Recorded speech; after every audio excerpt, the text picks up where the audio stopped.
Sungguh-sungguh Allah sangat ridho ketika seorang hamba itu makan ketika sesuap nasi dia muji Allah, ketika minum seteguk nasi dia muji Allah. Itu kalau orang diridhoni Allah itu wali betul. Itu untuk jadi wali itu gampang, kamu makan ridho, kamu nginjak buminya Allah ridho seneng, kamu hidup keseharian aman seneng. Nah ini supaya sampean kita semua ngaji betapa panduan Rasulullah untuk menggapai ridho Allah itu banyak yang keseharian sekali.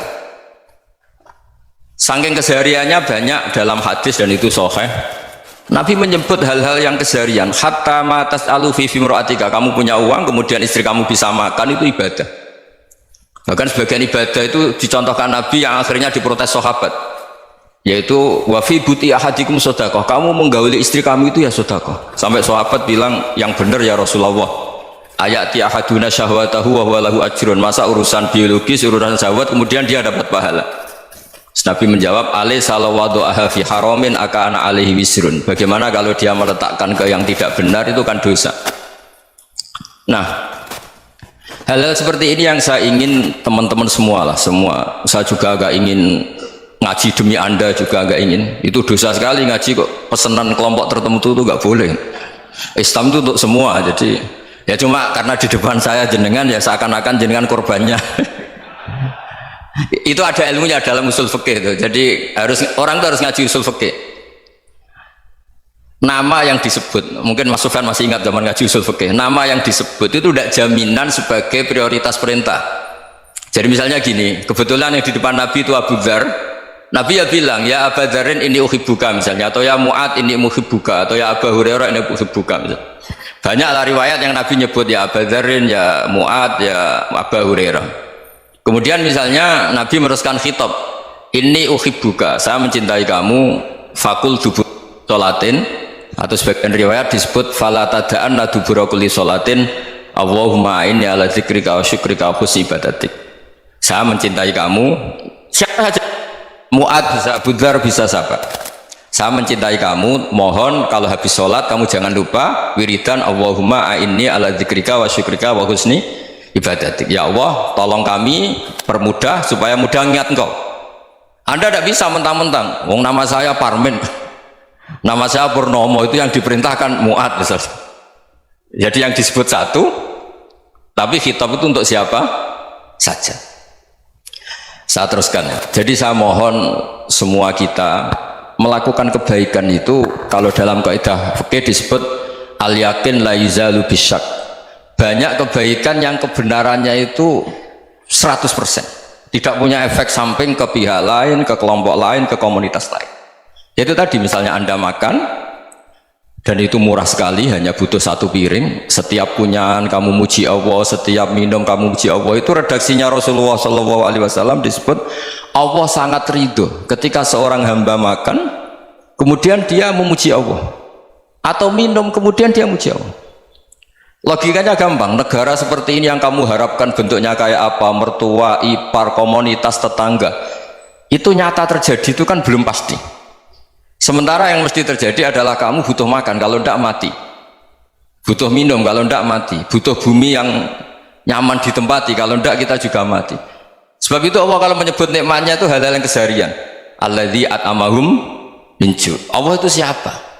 Allah itu yang menciptakan kamu bisa makan, tidak berlebihan. Allah itu yang menciptakan kondisi sosial itu ideal. Zaman Nabi itu ya ada orang munafik, orang-orang pilihan Allah itu juga diuji orang sekelilingnya yang macam-macam.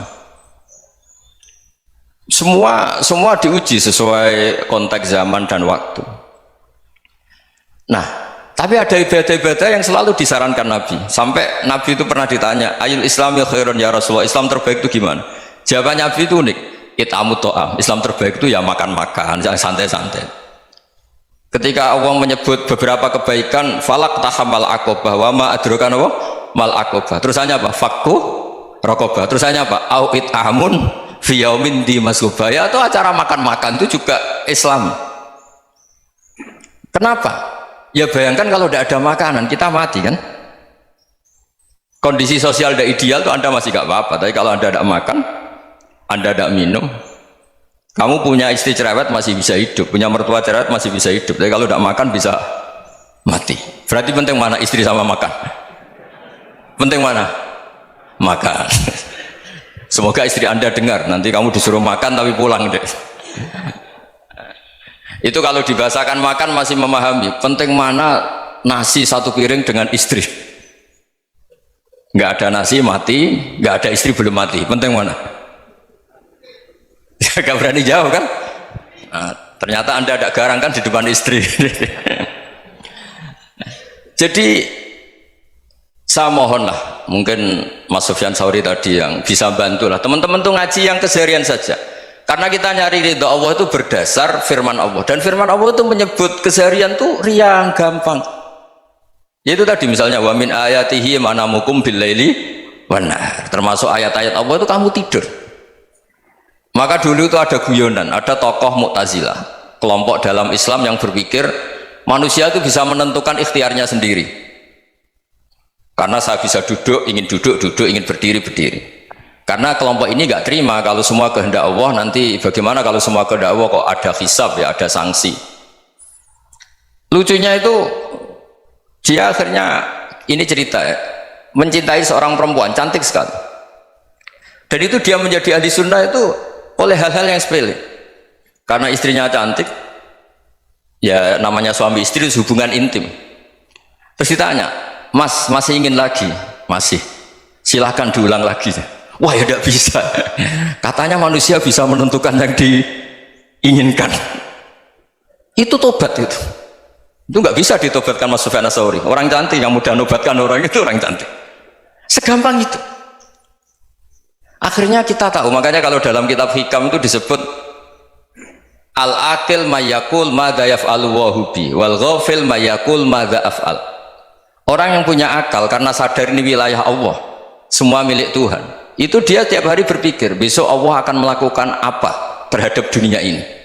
Kamu merencanakan suatu mau plesir ternyata gempa, mau wisata ke Rusia ternyata perang. Kamu tidak pernah tahu apa yang akan terjadi besok. Wa ma tadri nafsum madza taksibu ghadan. Tapi anda semua kita ini sering punya jadwal permanen. Makanya saya kalau diundang siapa saja sana takdir. Yang jelas Gus ini acara penting. Ya masih acara penting nak pangeran ngersakno piye? Kok ape dadi pangeran? Kamu kok mau jadi Tuhan? Itu kadang ya kiai. Penting Gus acara ini jenengan harus memastikan bisa. Loh kamu itu yang ngajarin tauhid, sesuatu itu biadillah kok bilang-bilang apa pasti. Kalau maksa terus tak tobatkan loh kamu kata saya. Ya kalau gitu Gus bilang insya Allah. Wah itu hati saya, fisik saya, roh saya sudah bilang insya Allah. Tidak usah kamu latih kata saya. Nah hal-hal tauhid keseharian itu gampang sebetulnya. Wal ghafil yaqulu madza af'al. Tapi orang yang lupa Allah dia setiap hari bilang besok apa? Kita bisa melakukan apa? Seakan-akan dia itu aktor, dia penting, dia subjek permanen, dia. Padahal kita ini hanya objek kehendak Allah Subhanahu wa taala. Karena kita yakin sesuatu yang terjadi di alam raya ini kita tidak bisa apa-apa. Makanya saya sering ngaji, sering bilang saya, ketika Anda mensifati Allah, dia yang menghidupkan, sudah itu tanamkan sehingga ketika kita mati santai saja. Kenapa santai? Allah punya cara menghidupkan kita. Zaman kita hidup juga gak tahu caranya ngelola jantung, ngelola paru-paru. Kamu juga gak tahu ngelola oksigen yang tidak beracun, tidak mengandung polusi. Tahu-tahu hidup. Gak ingin tua ya tahu-tahu tua, gak ingin mati tahu-tahu mati. Selama ini kita hidup juga gak tahu apa-apa sebetulnya. Hanya gaya tok, punya jadwal, punya planning. Kalau kamu bisa menentukan pilihan Anda, pasti Anda istrinya cantik, 4 neriman semua, kona'ah semua. Nyatanya enggak kan? Ada 1 jelek, cerewet. Oh itu kan, nyatanya enggak bisa apa-apa Anda kan? Dan kamu bawa mati lagi. Itu kan. Istri Anda juga gitu, punya keinginan punya suami yang ganteng, yang jabat, yang neriman, yang enggak poligami. Ya tidak kesampaian juga. Kalau kita ngitung tingkat kegagalan kita itu gagal terus. Ya kan? Nah, terus ingat Allah, madza yaf'alu wa bi. Orang yang punya akal selalu berpikir Allah itu menghendaki apa terhadap saya. Loh sama-sama orang gitu. Melihat orang yang serius, itu kata Anda itu pemikir berat, serius, senang punya tokoh yang merengut karena kamu anggap serius. Tapi sebagian orang anggap orang yang serius itu wong merengut, wong masam, wong muka kok ditekuk. Jadi sama itu hati ya muqallibal qulub tsabbit qalbi ala dini, karena kita nggak tahu cara berpikir kita tentang orang lain, tentang sekeliling kita.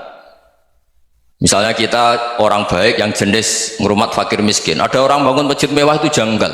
Apa artinya masjid mewah kalau banyak orang kelaparan? Tapi kalau yang jenis pendidikan, apa artinya masjid mewah kalau tidak bisa ngaji? Nanti yang jenis infrastruktur, apa artinya ini kalau semuanya punya sudut pandang yang berbeda-beda. Dan Islam mengapresiasi semua kebaikan. Tapi katakan semua kebaikan itu adalah kehendak Allah Subhanahu wa taala. Karena apapun baik Anda itu pakai fasilitas yang diberikan oleh Allah Subhanahu wa taala. Sehingga ini yang disebut qulillah tsumma darhum fi khawdihim yal'abun. Ya, kembali tadi ke tema-tema bahwa keseharian Anda ini sudah Islami. Saat Anda tidak bisa melakukan apa saja. Saya sering ada jenazah, biasanya kalau tetangga meninggal saya sering disuruh ngelepas. Saya bilang orang ini baik karena sering ngelamun di rumah, sering nganggur di rumah. Ditanya sama anaknya, kenapa Gus nganggur baik? Ya kalau dia nganggur artinya juga agak berbuat sesuatu yang maksiat kan? Ya kan? Orang nganggur di rumahnya ya tidak bunuh orang, tidak maling, tidak korupsi, ya namanya nganggur di rumah. Lah cuma istri cara pandang nganggur gak menghasilkan uang itu. Tapi juga gak menghasilkan kriminal kan? Jadi sebenarnya Islam itu cara, makanya kalau sampai ngaji usul fikih itu ada kitab usul fikih namanya Lubul Usul, itu terkenal sekali di pesantren itu. Itu kalau ngapresiasi keseharian itu luar biasa. Izma min mubahin illa wa yatahaqqaqu bihi tarku haramimma. Karena keseharian yang mubah saat Anda lakukan itu ada kehebatan yang luar biasa, yaitu meninggalkan haram. Makanya dulu banyak orang-orang alim ketemu temannya itu guyon sampai semalaman. Itu biasanya yang semangat Islam itu, kiai kok tidak tahajud, kiai kok tidak witir. Orang yang sedang mapan uangnya banyak, malam itu tidak kelayaban itu sudah luar biasa. Melawan nafsu supaya tidak maksiat itu sudah luar biasa. Supaya lupa guyon sama temannya semalaman sampai subuh, gejlok-gejlokan ngenang zaman miskin, zaman kuliah nggak jelas, zaman apa.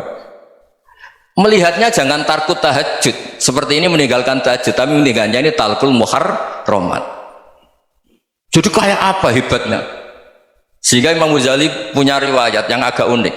Hatta takuna ibadatu akhiri hadil ummah iku an-naum. Sehingga suatu saat ibadah terbaik umat ini itu tidur. Itu kan riwayat kontroversi. Ketika Imam Ghazali saja, kenapa iya? Kenapa kamu mulai keluar dari rumah itu sudah banyak maksiat, melihat perempuan yang enggak mahram, melihat fenomena. Tapi kalau kamu tidur itu enggak melihat apa-apa. Tapi juga kamu jangan menganggap tidur itu ibadah betul.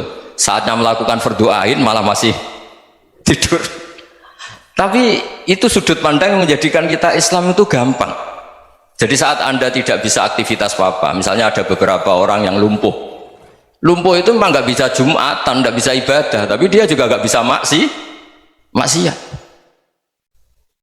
Tidur itu memang Anda saat itu tidak bisa tahajud, tidak bisa witir, tapi saat itu ada zina, ada maling, tidak gosipkan orang, tidak bully orang, tidak menanamkan kebencian, tidak hasud. Sehingga tidur menurut Allah Ta'ala wa min ayatihi manamukum billaili apa? Wanahar. Karena di tidur itu selain ada unsur istirahat, jaga kestamina, juga ada unsur meninggalkan beberapa keburukan. Nah, saya mohon ibadah yang keseharian ini kita jaga supaya kita semua baca ayat itu fasih itu tertanam di hati. Allah itu siapa? Alladzi at'amahum min ju'i wa amanahum min khauf. Dan Allah kalau cerita di Quran itu anna sababnal ma'a sabba thumma syaqaqnal ardhan wa syaqqa fa ambatna fiha habba wa inaba wa qadba wa zaituna wa nakhla wa hada'iqa hulba. Kamu tahu saya ini siapa? Kata Allah, saya ini adalah Tuhan yang menurunkan air, kemudian ada tanaman banyak, habba wa inaba wa qadba, ada zaitun, ada tin, kalau orang Jawa mungkin ada tela, ada padi, ada mangga, ada pisang. Sudah, wa inaba wa zaituna wa nakhla wa hada'iqa hulba, ada perkebunan yang lebat. Tujuannya apa? Mata Allahkum, silahkan kamu pakai, kamu nikmati. Tapi karena kadang kita ini punya ide-ide besar, tadi untuk syukur saja nunggu punya istri riman, rumah baik, tetangga baik, komunitas baik, semuanya baik baru syukur. Lama-lama nanti ada di surga, syukurnya nunggu surga paling kelas A. Itu sudah ada yang menghuni Rasulullah, kamu nggak boleh di situ. Masa untuk syukur saja repotnya, masya Allah. Jadi mohonlah Quran yang kalau Anda hafalkan juz sama itu kan ada ayat-ayat yang kayak tadi. Ya, fal yang dzuril insanu ila ta'ami. Coba lihat Apa yang kamu makan ya? Dari mana? Dan untuk mempertahankan hidup kamu keseharian. Jadi jangan kira ibadah itu harus membentuk komunitas yang versi Anda. Ibadah itu harus hal yang mulu-mulu. Kesehariannya Anda alami. Loh, ini saya tidak bikin-bikin. Saya ngaji bukan karena berdasar pesanan. Itu ayat yang saya baca kan betul ada ayatnya kan. Fal yang dzuril insanu ila ta'ami anna sababnal ma'a sabba thumma syaqaqnal ardo syaqqa fa ambasna fiha habba wa inaba wa qadba wa zaituna wa nakhla wa hadaiqa ghulba. Terusannya apa? Mata'al lakum, silakan kamu nikmati. Mata itu silakan kamu nikmati. Ya kayak sampean dikasih hidangan ya makan. Ya sudah makan, habis makan ya minum, habis itu ngantuk ya tidur. Ya sudah normal-normal saja. Kayak apa indahnya Islam. Tapi Anda mencari Islam yang gimana lagi? Nah, itu yang diajarkan guru-guru kita, diajarkan sanad kita sampai Wali Songo, sampai Rasulullah SAW. Bahwa pada akhirnya ada jihad, ada perang. Itu dulu memang perang, bukan membunuh. Beda. Dulu kita dijajah Belanda ya perang, dan itu normal karena kita dijajah. Jadi ketika orang lain ingin baik sama kita, wa in ahadum minal musyrikin astajaruka ya fajirhu hatta yasma'a kalam Allah. Kalau mereka ingin baik ya kita baik. Makanya ada istilah musta'man, mu'ahad. Kalau mereka ingin damai, berdampingan dengan kemajmukan ya itu yang lebih baik. Karena memang Islam menghormati proses perdamaian. Wa in janahu lis-salmi ya fajnah lah. Kalau ingin damai ya kita harus